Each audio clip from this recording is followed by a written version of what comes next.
I thought some about it, and what I'll miss the most are the smiles. You know, you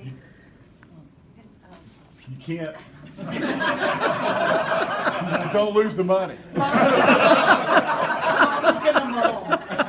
You know, just the smiles. I mean, there's no place else you can get that. I mean, where do you go if you want to see smiling people every day? And don't ask me to join your church. That did not occur to me at all. But you know, you walk around and there's the secretaries on the front line, and they're all just got their heads down and working hard, but they always have time to smile. There's the paralegals kind of hiding back in the holes, and there's Don't forget about Hector. Oh, then there's the lit assistants who they all just kind of looking around like, can I make a run for it? But yeah, I guess I'm gonna miss so many smiles. I mean, Hector. I mean, I probably hectored Hector more than Hector's been hectored in his life.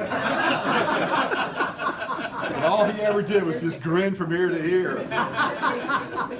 Hector, oh, there you are. My question to Hector was always, Hector, who sucks more today, you or the Texas Rangers? At first he tried to ignore it and just come. After a while, he figured if I smile real big, he goes away. And then just going around the corner to Melissa, and Melissa's so tough and defensive about Flip and where he is. You go in Flip's office and you see he's not there, and you come in, she's seeing you. You come back out and say, "Where's Flip?" "He's not here." Well, hell yeah, tell me something I don't know. That's not what I asked you. So now all I got to do is say, "Where's Flip?" And that draws the smile. And that's great. I mean, just everybody in the office, you know, it's always like that. You can't replace that, and y'all should appreciate that, and just appreciate that everybody looks people in the eye here and smiles, and everybody means it. And you can't. That's hard to get. I've had it for 38 years, and that's the only thing I'm afraid of is I'm going to miss that. Barbara, just outside my office, just the kindest person you'll ever meet. I've been so lucky with secretaries. The last 7 years I've had Barbara, who's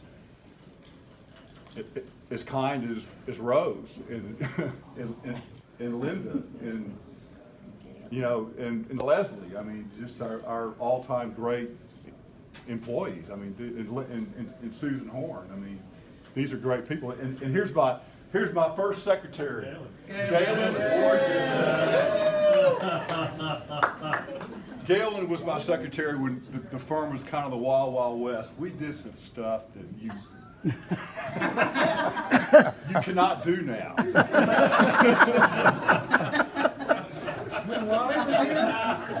You know, I'll tell one story about Galen. Just one. I was going through my second divorce, and it was hurting me. I was in bad shape, and Galen knew it, and she was trying to help me. But she wasn't working here anymore. She was had gone to work for the woman I was trying to divorce, my ex-wife. So she was calling she was calling like, "Steve," you know. So she calls me one morning and she says, "Steve, I had a dream about you." I go, "Really?" She says, "Yeah, man, this is great." She says, "In the dream, you were down on the corner of 6th and Congress sitting with the homeless people." I'm like, "Well, Galen, that's encouraging." She says, "No, Steve, you got to go down there right now. Something good is going to happen if you go down there." So I said, well, I was desperate, and I believed in Galen, so I said, okay.